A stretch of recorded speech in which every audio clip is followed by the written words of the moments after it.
Welcome to the Alternative Energy Enterprises Gravity Reservoir and Energy Generator Project. As renewable energies like solar and wind continue to grow, one major problem remains, and that is the storage of that electricity, especially at smaller scale. Currently, larger infrastructures already exist, but they're very resource intensive and have many other problems that can't be utilized for small-scale purposes. Our team tries to integrate this by creating a project that is for small-scale users via gravitational energy storage that can be used for individual homeowners, that is powered by humans for end storage results.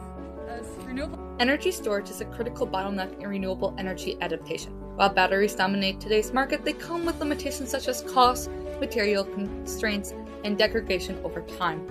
Existing gravity-based systems have proven effective, but they rely on large infrastructures like mine shafts or towers.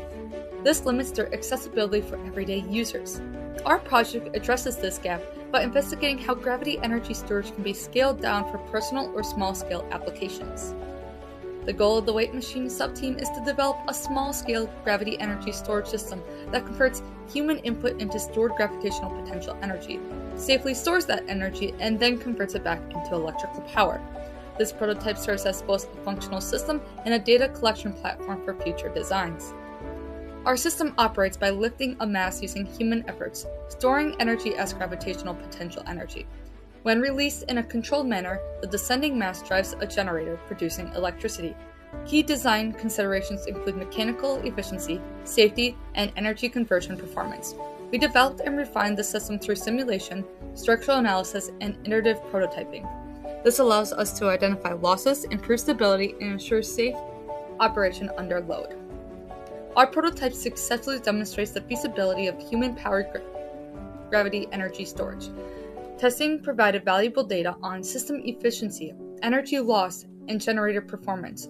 While efficiency is currently limited by mechanical and electrical losses, the system validates the core concept and highlights clear areas for improvement. Okay. We'd like to thank Dr. Minrick for her support and leadership throughout our project. We'd also like to support Dr. Weaver, Professor Hassel, and Dr. Lebeck for their technical guidance throughout our project, as well as Tyson Kukovin for the construction of our prototype. We'd also like to send a special thanks to the Chemical Engineering Department that sourced us our supplies and provided funds to make this project possible. Without all the support, our project would not have happened. So thank you.